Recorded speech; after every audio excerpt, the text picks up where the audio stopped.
See when this thing kicks off. Says we are live. There it is. Yep. All right. Hello, Gun Nation. How's everyone doing? Well, I know I'm doing pretty darn well. How are you? I am living the dream, sir, as long as you don't wake me up. That's right. That's right. So, how did you do today, or what did you do today?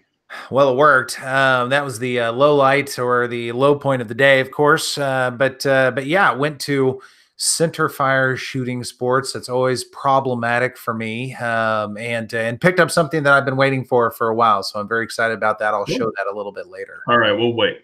All right. Yeah, I went to Crossfire today and shot with 2 Alpha Zero Down. He's an Instagrammer, and had a really good time. And then I was on my way back home, and then Humble texted me and said, "Hey, meet me at the range today." So I was like, okay. So I went back to the range and shot with Humble. So I had a big range day today. So shot a bunch of guns and had a good time. Nice. I'm jealous. Yeah, it was fun, but I went through a ton of ammo. I think I shot 500 rounds of ammo. Well, so that's a good day. That's what it's for, you know. So I was going to store it in my sock, you know, but figured I might as well shoot it. All right. Jonathan is asking you, staccato news from KS, question mark, question mark. Maybe. You'll have to stay tuned and see. Okay. Or all right. And Paul needs KS. He needs a favor. Paul needs a favor from you. All right. What's up, Paul? Spit it out, man. Yeah. Type faster. Those fingers going. Yeah, I appreciate all y'all being on tonight. Always good to have the family in the chat.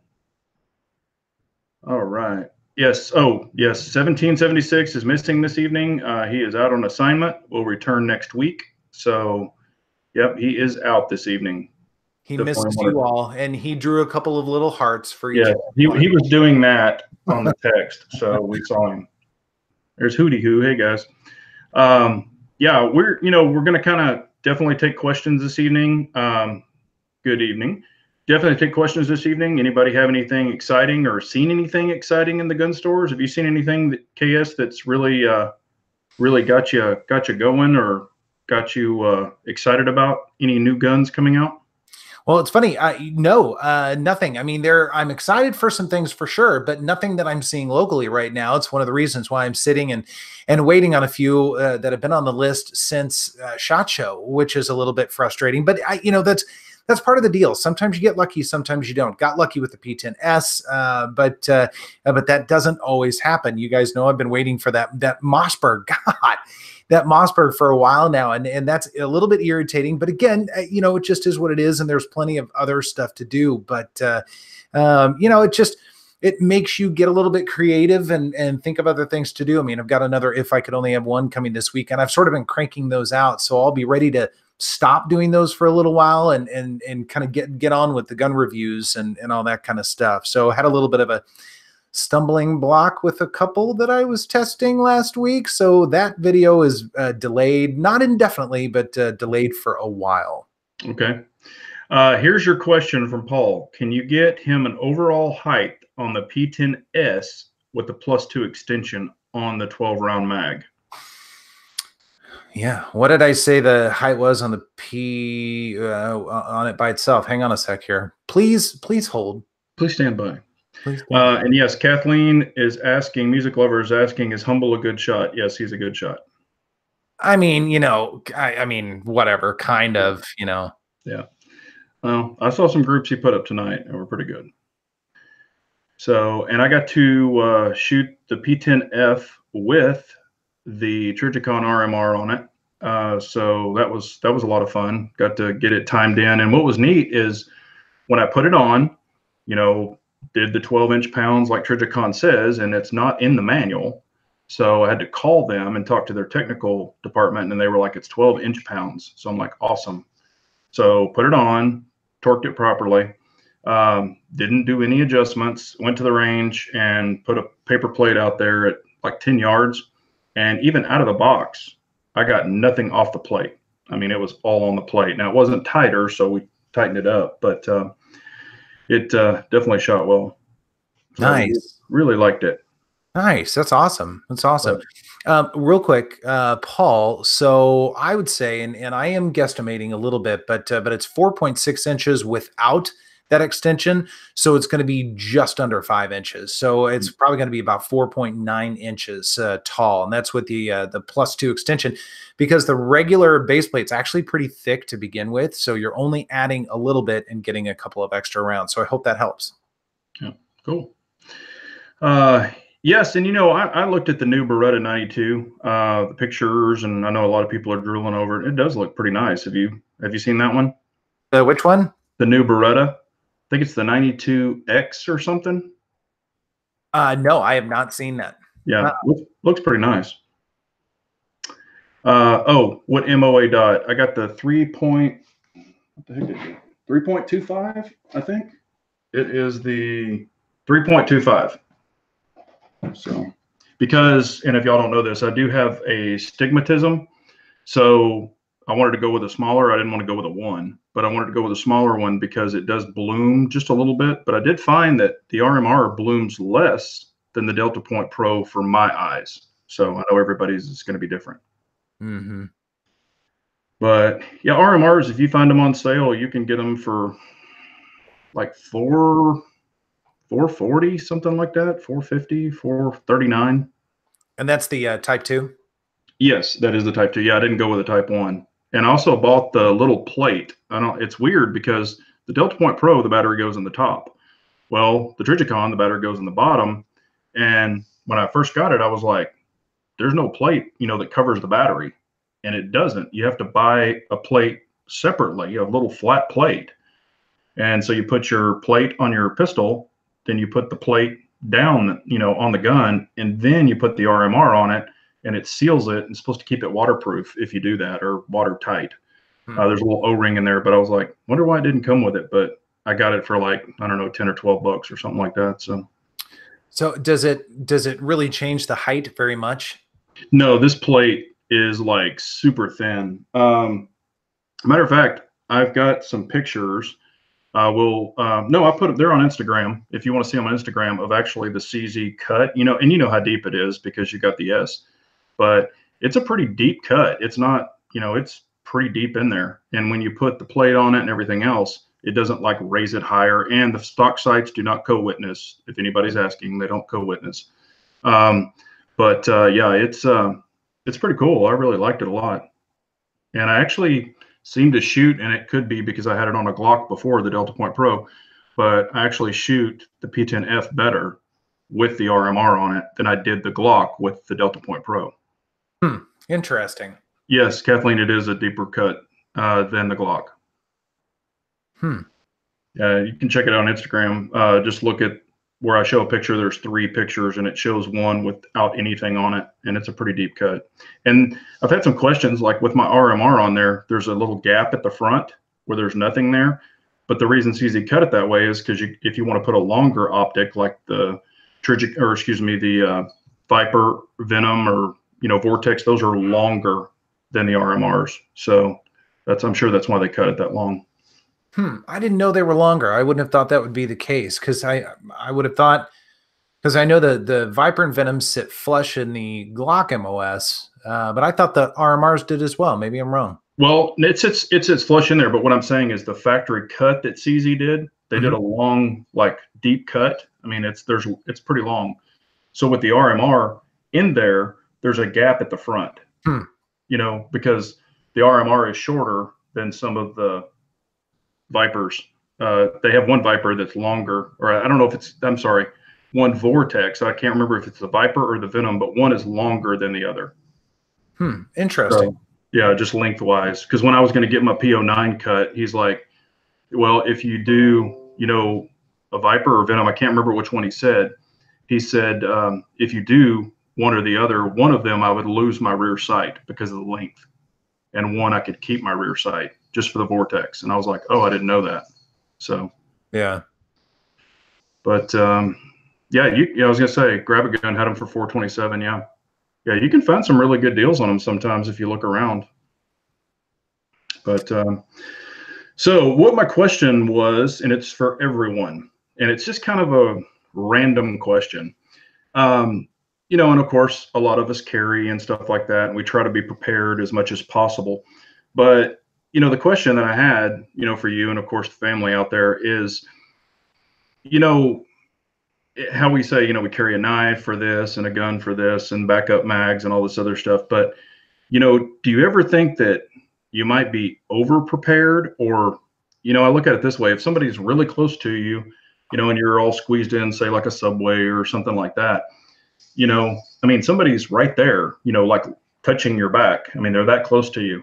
They could just pull a knife and stick you. They could do anything. How prepared can we be?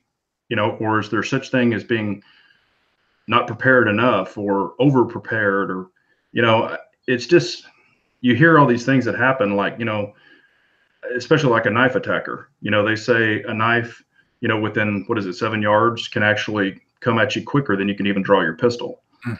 So just putting all this in, it's like, and I'm trying to kind of find a way to say a question, but you read all this and you see all this and all that other stuff. I mean, can you ever be prepared? Could you be walking under a tree and somebody jump on your head from the tree? I mean, it's like, you never know how you could be attacked or what you could be involved in. And, it's like, I see, I carry an EDC, other people carry EDCs, but it's like some of it, you look at it and you're like, holy crap, you carry 6 backpacks and 5 guns and 17 knives. It's like, I think some of that is like way overkill. And I was just wondering how do you feel about that?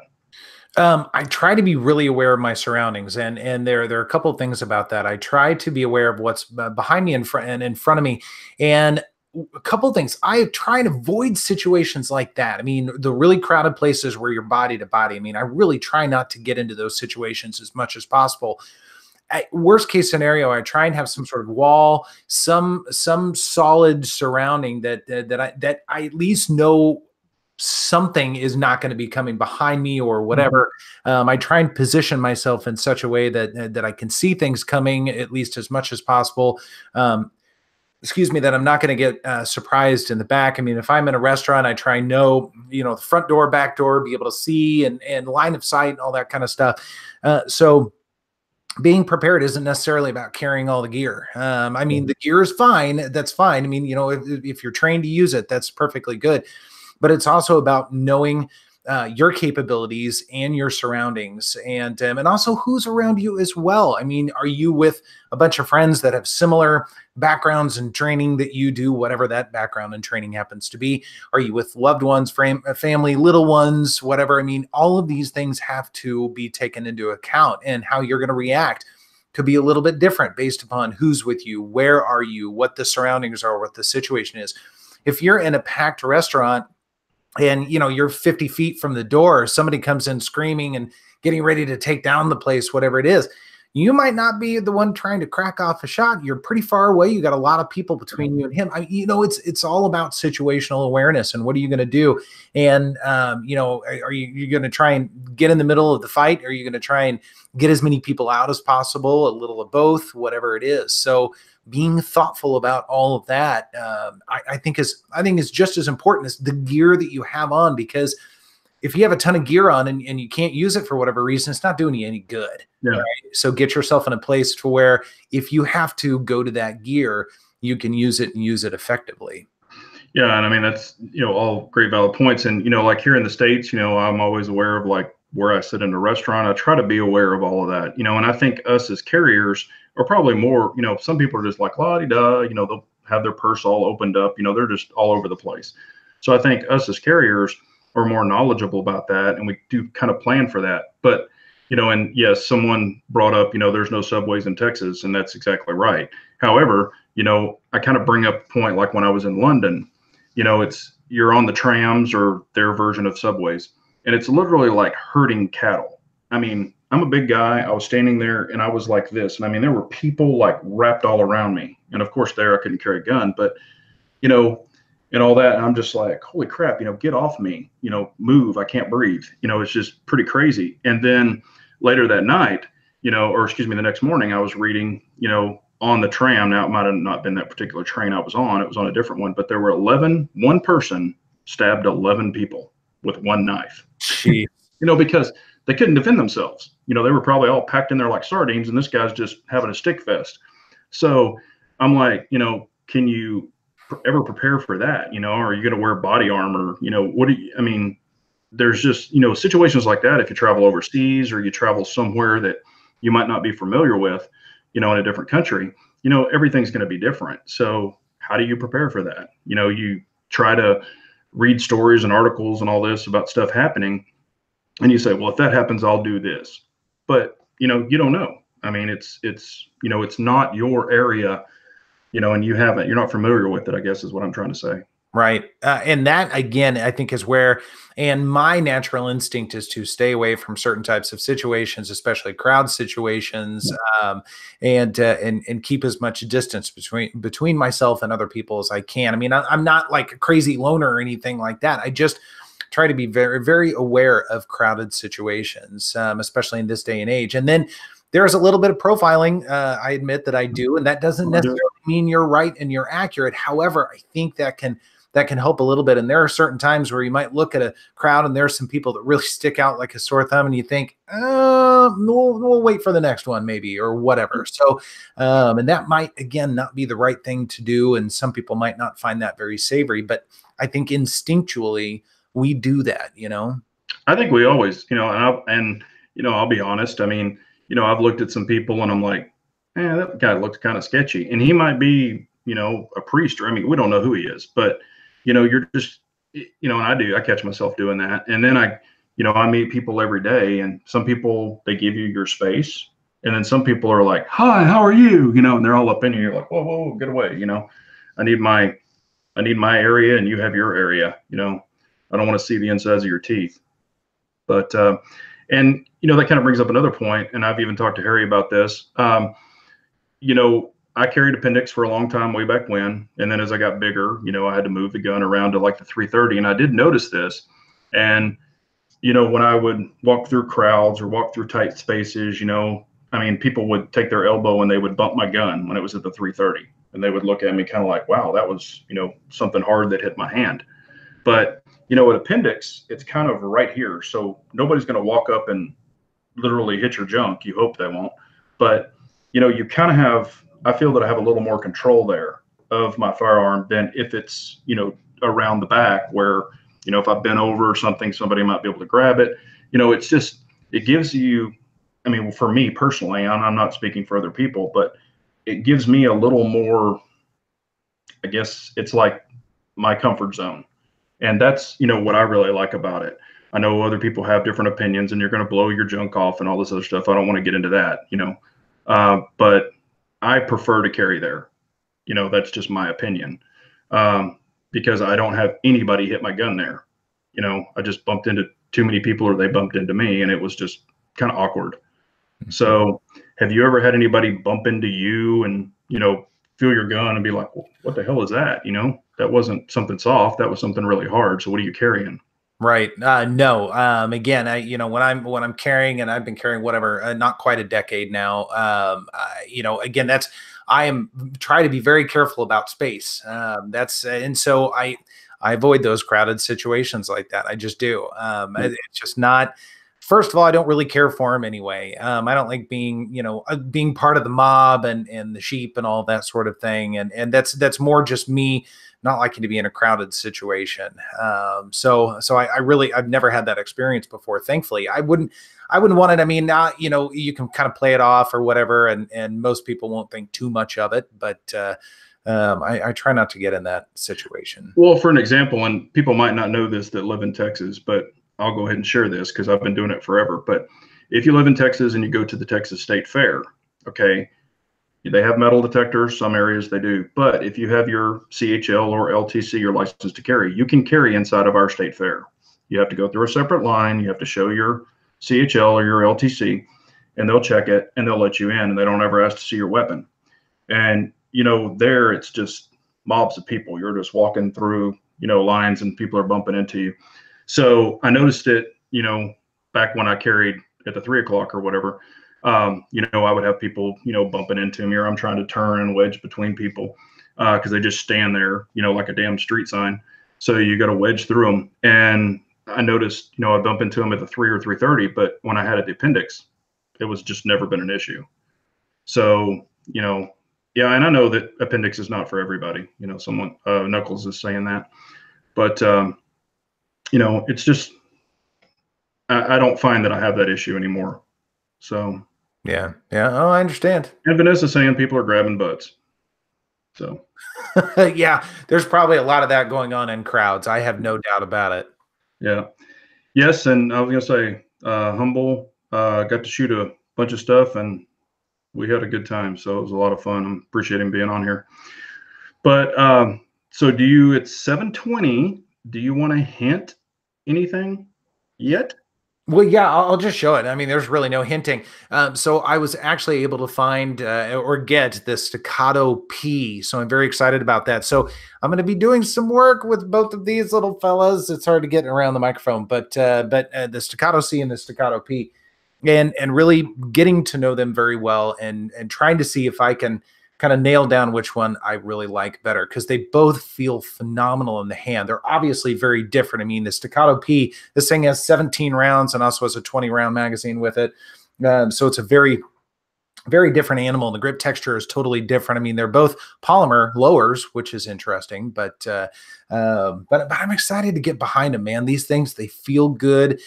When you rack them, it's like they're on ball bearings. I mean, they feel really good. The one major criticism I have of both of these, the takedown sucks. I will tell you, the takedown's not fun. So I was trying to think, am I going to do a takedown on video on this? Because oftentimes with easy guns, I look like a buffoon. So I don't know that I'm going to be taking it down, or I might do a specific video dedicated only to taking it down so I can edit and do it over and over and over again, because I do not make it look good, even with the camera not in front of me. Yeah, these are definitely different. And that's what I was telling you. And I'm very interested when you shoot yours to see if you're having the issue. And Humble shot mine tonight, and he kind of noticed it a little bit on him. But right back here, where the safety is, right there on the bottom, I have a pinch point. So as I'm gripping it, I'm not going to pistol wave anybody, but as I'm gripping it and shooting it, it just catches right there. And then right in here, I'll have, as a matter of fact, I still have a red mark from shooting it tonight, but it's right in here. And it's just very weird. I don't have that with any other pistol, and I'm new to 2011. So this is my first, run at it. But I asked Humble if he had that, and he said, yeah, he noticed it a little bit. And I guess it's going to affect people differently, but man, it really gets into me. But it's not like, oh my God, I'm dropping the gun. But it just, I just let it bite and go through. Like, when I used to shoot the Glock Gen 3s and get slide bite, it just rip your skin open and you just shoot through it. Unfortunately, that's kind of what you have to do. Right. So somebody had asked, and it's gotten away now. Hang on just a second here. So Knuckles, the price on these, the MSRP on the Staccato C, the smaller of the two, the single stack here, it's going to be about $1,500, and then it's $2,000 for the P. So you can generally walk in 10% less or so, depending on the dealer. So they're not cheap guns. However, when you get into, I would classify these as custom guns. So they're not the standard production models, that sort of thing. They're custom. So not 100%, but 50% custom, let's say. You're going to be spending a minimum of $1,500, and really that Staccato C is actually a good deal for what you're getting. So they're not inexpensive guns by any stretch, but I think they're pretty well worth it. Yeah, no, I mean, I'm liking this one. I mean, I just think that, and Humble and I talked about it tonight, I think I need to have somebody do a little blending on that, just so it's just a little smoother, so it's not catching, and it'd probably be fine. I do think that I need a larger grip. That's just my opinion for me. And you can buy these lowers, you can buy, that's what's cool about these. You can get this whole lower. You can get, like, this one's a medium. They come with mediums, but you can get a large and extra large. So I'm going to shoot this one more and just see if it's going to work for me. And then if I need to change it, then, I'll buy a lower and change it. But yes, well, Balding Curious is bringing this up, but I got the notification too. Have you seen that the Hudson H9s are $599 now? Yeah, so we spent a fair amount of time talking about this last night on the solo chat, and the firearm blog yesterday might have been one of the first to come out. So it's official. Hudson has declared bankruptcy, Chapter 7, and it talks about. I won't go into all the details, but it talks about what they potentially owe. There are some guesses in there, so take it for what it's worth. But yeah, it's not looking very good right now. And yeah, Bald, I mean, I actually thought about it for a moment or two. Wouldn't it be interesting to go back and try Hudson again now? However, I'm not sure how relevant it would be at this point in time. But also, if you run into problems, you're SOL, brother. Because first, the guns that are there right now for repair, Hudson doesn't own them anymore. They are not their possession or their property. And frankly, they wouldn't be able to pay to ship them back. And I'm quoting the article, by the way. I'm quoting the firearms article, but it was a good point to make. So these people are really concerned that they may never get their guns back. So there's actually a potential class action that could be going on by some of the owners. So again, that's a whole separate deal. But my concern would be, if you have one gun, you have no spare parts, you have nothing to remedy it with if you run into problems. So you would almost have to buy two, so you have enough parts between the two, and then you're not saving any money. And so no, for me, unless I was able to find one that was already running 100% to revisit, it wouldn't be worth my time. Yeah, and I had, I mean, of course, I got the email and sent it out to some people, or the text or whatever I got, and I was just like, that's just not a gun that I'm interested in personally. I'm not saying it's a bad gun for others, but I kind of saw the writing on the wall when they had a booth, an empty booth at SHOT Show. I mean, I saw the pictures of where they didn't show up, but it had their little placard on the floor that said Hudson, and the booth was empty. I was like, man, I think they're done. And then, on like a lot of the blogs and stuff, they were talking about tons of people had their guns, like trying to contact customer service to say, hey, this isn't working and that's not working. And they couldn't get any replies to emails, to calls, to nothing. And I was like, yeah, they're done. And then, talked to some gun stores that I know, and I was in, and I was like, hey, have you, they had Hudson's for like $1,300, recently. And I was like, that they're pretty much out of business. They're like, what? They pulled it up and their website was down and everything. And so he called the distributor right there and was like, what's the deal with Hudson? And they're like, they're gone. And he's like, but I've got a gun here that I paid, he paid a lot more for it than $599. So he's going to lose money on it when he sells it. And he's just like, crap, and I'm like, man, and what's funny. And I said, if you remember, I told you like a month ago that you needed to try to get your money back from your distributor or get a difference in a refund. And he was like, I know, I remember you said that. I'm just like, man, Well, I mean, I hate that for any Texas, company, but yeah. I mean, it is what it is. So. Yeah, I totally agree. And I've maintained the entire time, although mine didn't work. It was a sample of one. I know other people have had good experiences. Bald, Jasper, several of you guys have. Now, Steve was saying that his is in their possession right now. I don't know, brother. I hope you get it back as well. I hope you do. And I hope you get it back. And whatever it is you sent it in for, it's fixed. I truly do, because when they're running, they're fantastic guns. And for the record, for all of you jokers out there who are saying I had nothing to do with the demise of the company, if you guys remember, and mine was a relatively early video, and my complaints that video, I should probably take it down, but I'm not going to.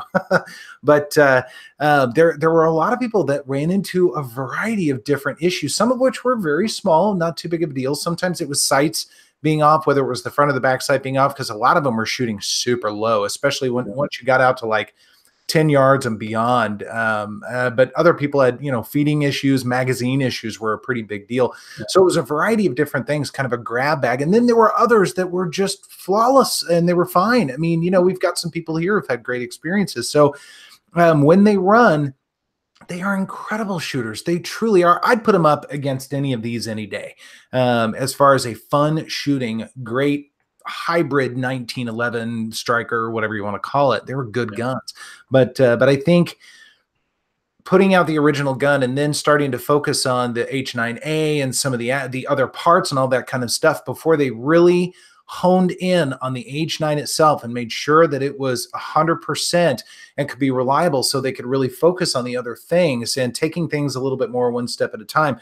I wish they had done it that way. Now, I'm not a business owner. I mean, maybe that's not the way they could have done it. I don't know. I can't speak for them, but in my mind, I mean, that's what makes sense to me.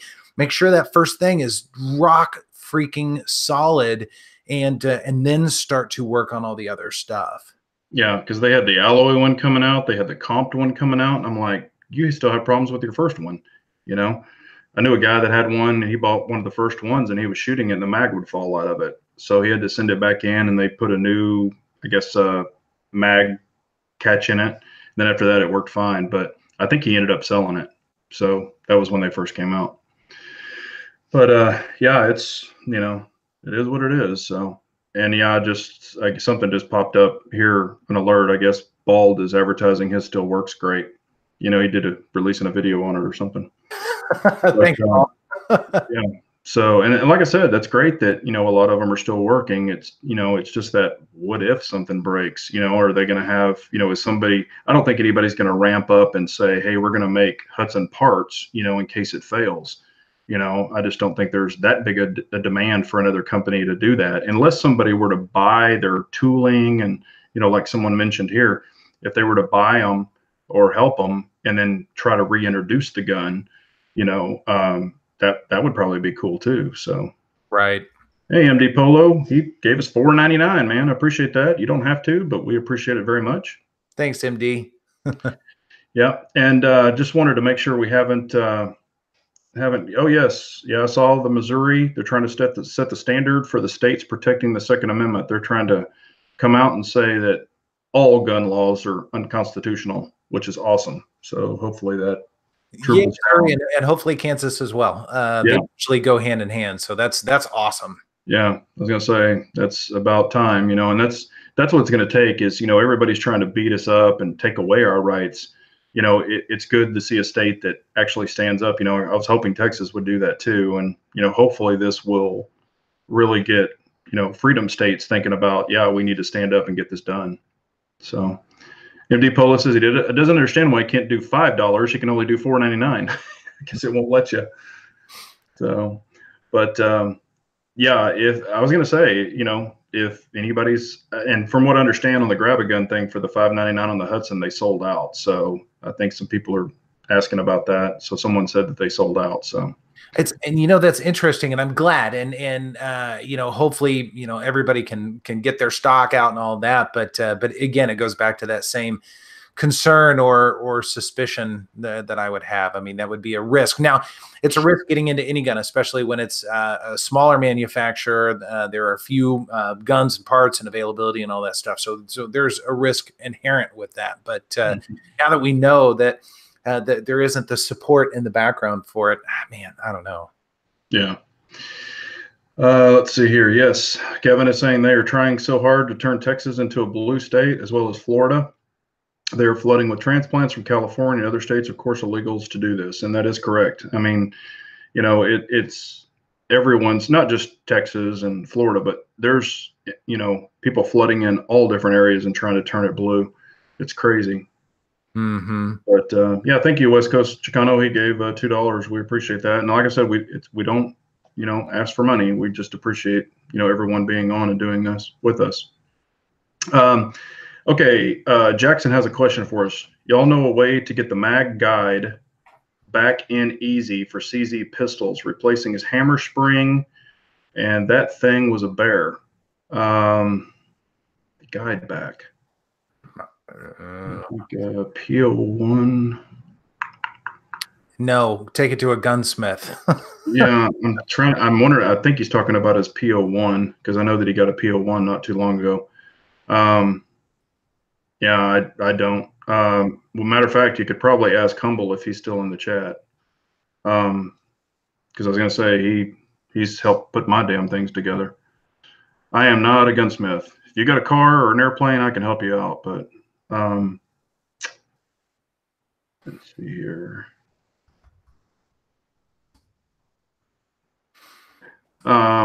Peter was saying he'd spend $5.99 on another SPO1. Now you're talking.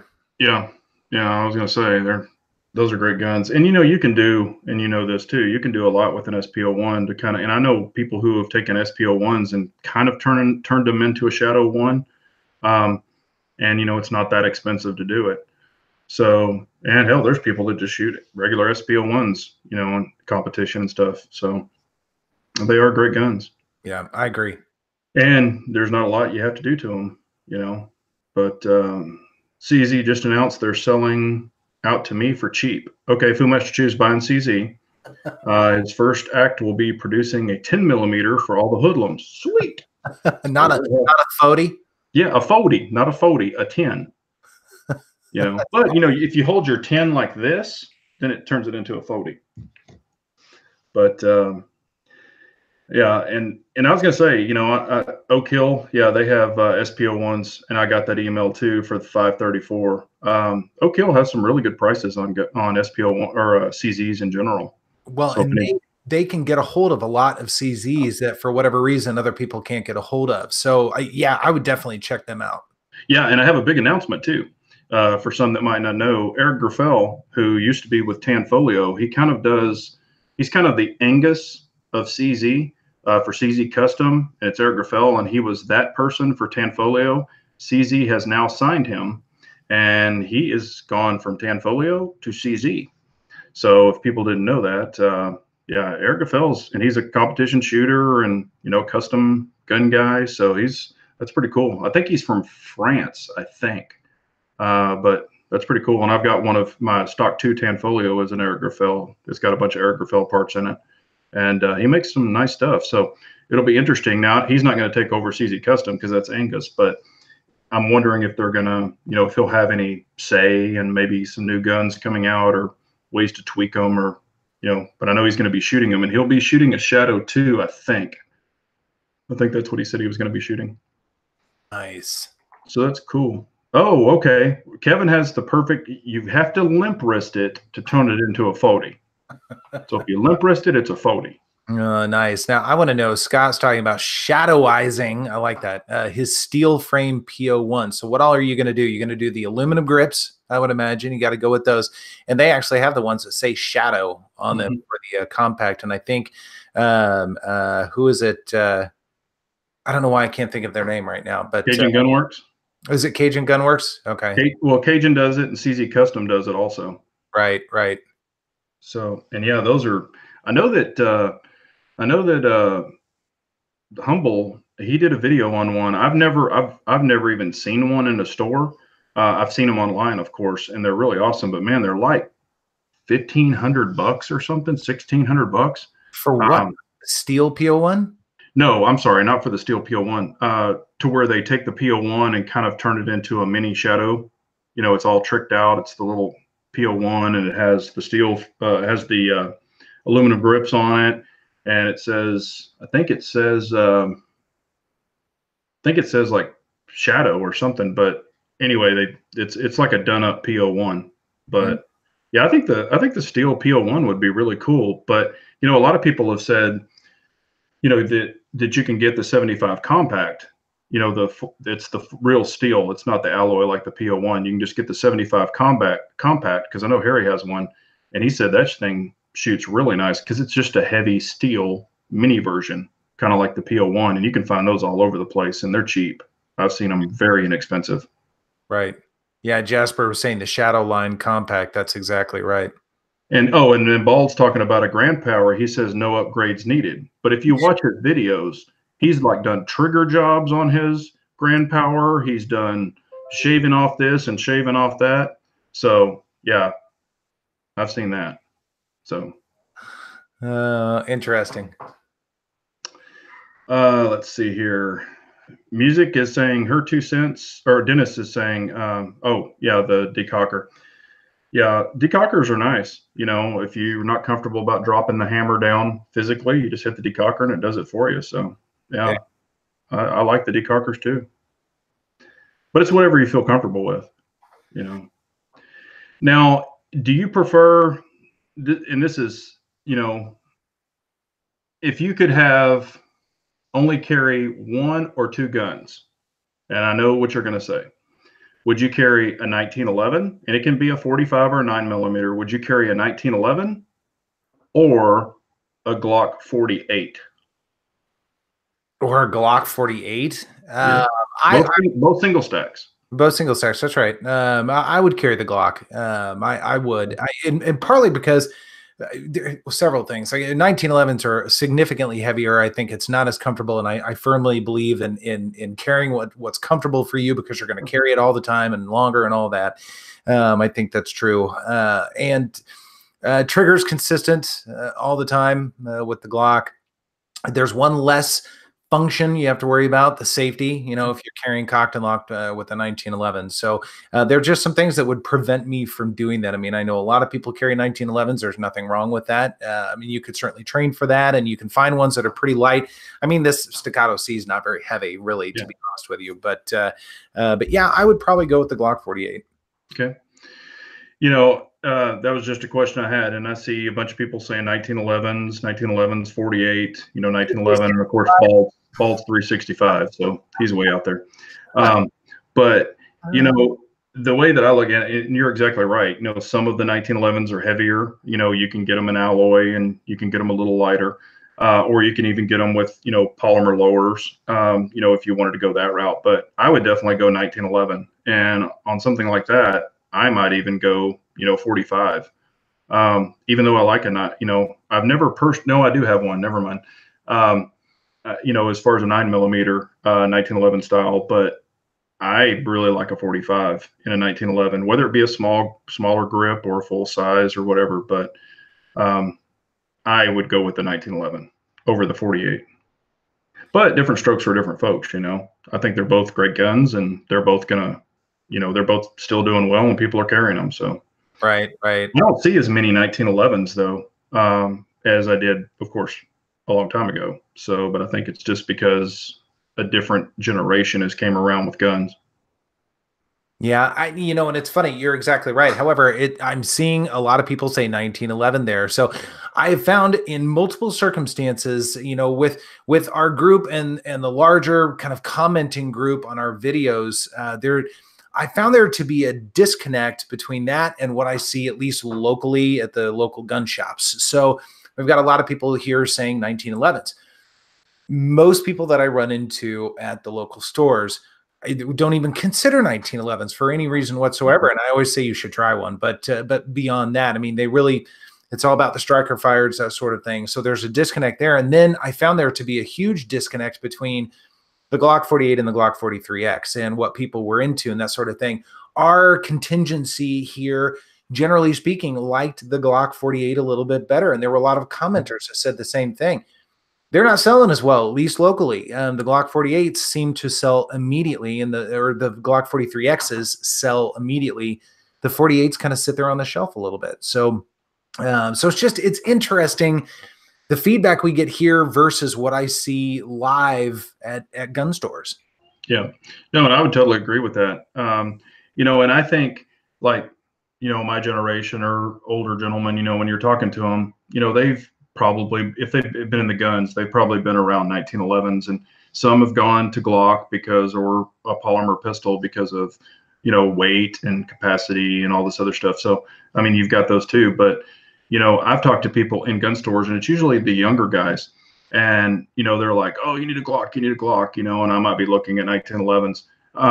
And, you know, I'm like, have you really shot, you know, ever really shot a 1911? Oh yeah, I shot my grandfather's, you know, way back in the day, his old Colt, and, you know, it had been through World War II or whatever, and it was rattling. And I'm like, no, have you shot, you know, like a really nice, you know, tight 1911? And he's like, no. And I'm like, you probably should, you know, just to try it. I'm not saying you're going to love it, but, you know, a lot of people haven't tried them, so they kind of don't know, you know, the niceness of the trigger, and it's different, like what you were saying earlier about the safety and stuff like that.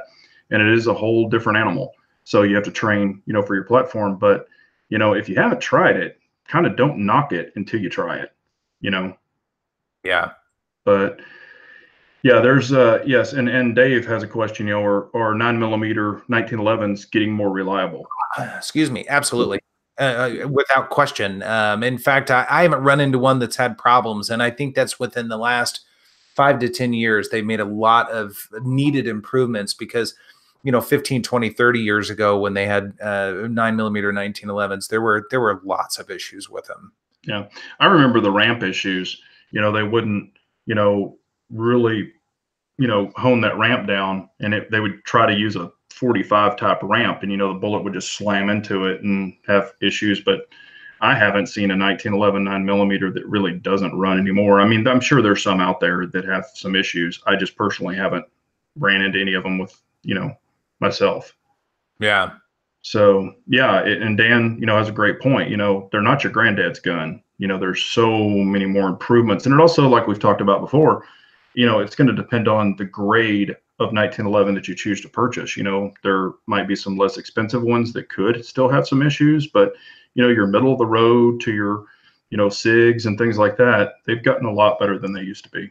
Right. Well, and then there's the trigger. So I'll just show you guys this real quick. The trigger, I'm not putting hardly any pressure on this. Okay. Yeah. There's just nothing to that. Maybe 2.5 pounds ish, I'm guessing right now, but there's something about a 1911, a good 1911 trigger. Not only is the trigger press incredible and light and crisp, but the reset is typically pretty short as well.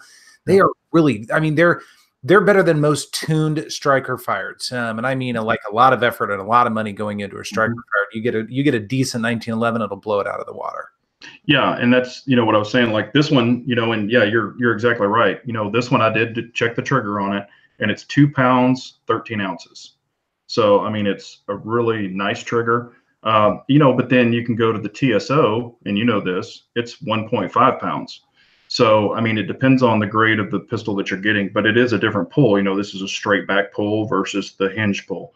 So. And I'm noticing that too, shooting the TSO for so long and now going to the 2011, it's definitely a different pull. I catch myself trying to do a CZ pull and here's where I'm trying to hit and the group is just slightly over here. But with the CZ, I'm not a bullseye shooter, but they are a lot closer to the bullseye than the 2011. It's just a tad over just a little bit. So I'm either, I caught myself at first putting too much finger in it. And then, I've trying to work around that. And that's something I figured out even tonight. I was getting a lot better group tonight with it. So yeah, it's all about practicing with different platforms, and being proficient with whatever you choose to shoot. Right. And yeah, Turbo Paw is saying Dan Wesson Point Man 9. Yeah, I mean, great pistol. Dan Wesson makes some awesome pistols. Hey, Pat8473 was saying, just purchased M&P Shield 2.0. What are your views or thoughts on mag guts to extend the round count? I personally, I've had a lot of people talk about mag guts, and even, I've done Hive and other extensions and stuff like that for my Shield. And I had a lot of people say that they've used mag guts and they've worked great. I've known other YouTubers, or seen other, I don't know them personally, but, use mag guts and they worked. I personally don't have any experience with them. So, I've only used like the +1s, +2 extensions and they've worked fine. Right. Yeah. I don't have any experience either. I've heard pretty much all good things about them. Yeah. I heard they're a little finicky to get everything all put together and in there. But once you do, I've heard good stuff about them. So yeah, I would just recommend whatever you decide with, take it, shoot it, make sure it's going to work before you carry it. I mean, whatever the hell it is. Right. Absolutely. Just be on the safe side. And I recommend that even, I know people and I know them personally that have bought a gun, loaded it, and started carrying it right out of the store. And, they're known brands like Clocks and stuff like that. But I'm like, what if it just has that weird little burr on the feed ramp or something? I'm like, you're walking out of the store because they traded in the gun that they carried in, and they've traded it in, and now they're walking out of the store with a gun they've never even shot. I'm like, even if it's a reputable brand, I don't know. I mean, I still would want to put some through the pipe just to make sure everything's good to go with it. Captain Shark is saying lots of chatter that mag guts are a no-go in the PPS 7 and 8 round mags. Good to go in the 6-round mag. So very interesting. Yeah. And like I said, I would just do your homework and, if you're going to get one for a particular gun, just like what Captain Shark brought up, maybe watch some videos. And if somebody says, hey, I ran it through the PPS, just like what he explained, and it runs great through this mag, but not this mag, that might give you a little better option before you choose to purchase it. Yeah. And testing, Hail to the Rooster saying, always get rounds downrange. 110% true. That's the same with anything. That is first, even if it's a bone stock gun, I don't really care. Get some rounds down range. And I don't mean a box or two. I mean, get hundreds of rounds if you can. That would be my recommendation. Get them down range first. It's a great way for you to get comfortable with the gun, how you shoot it, your sight alignment, all that kind of stuff. Start working on your skills growing with the gun, but also make sure the darn thing works. And if you're going to be switching anything, sights being kind of an exception, but anything else, put rounds through it. Make sure everything is working properly. There's nothing worse than having some part, gum up the works to one degree or another. Yeah, and like, for example, when he carried the Glock out of there, that was when the 19X came out. And I'm using this example. The guy went in, traded in his 19 and bought a 19X. And it still had, and they don't pack the grease in it like they used to back in the old days. I mean, I used to have to scrape it out with a spatula. But, it still has the factory, shipping goo in it and stuff like that. I know they're test fired at the factory, but, it still had that in it. And he loaded it up and walked out with it. And it probably would work fine. But it might have been, you might have a different feeling trigger than you had in your older gun. It could be better, could be worse, and the sights are, different because they have Gen 5 specific sights. I know you can use other ones, but, like when I ordered mine, it was specific for Gen 5. So just little things like that, if you're not familiar with it and you had to put it on paper or even shot it, it might just be slightly off. And sometimes, if you're having to hurt, or save a good person from a bad person, that little slight difference could be a big deal. Yeah, that's absolutely true. Yeah, don't play around with it. The NRA says, Bald is saying the NRA says 200 to 500 rounds for a carry gun.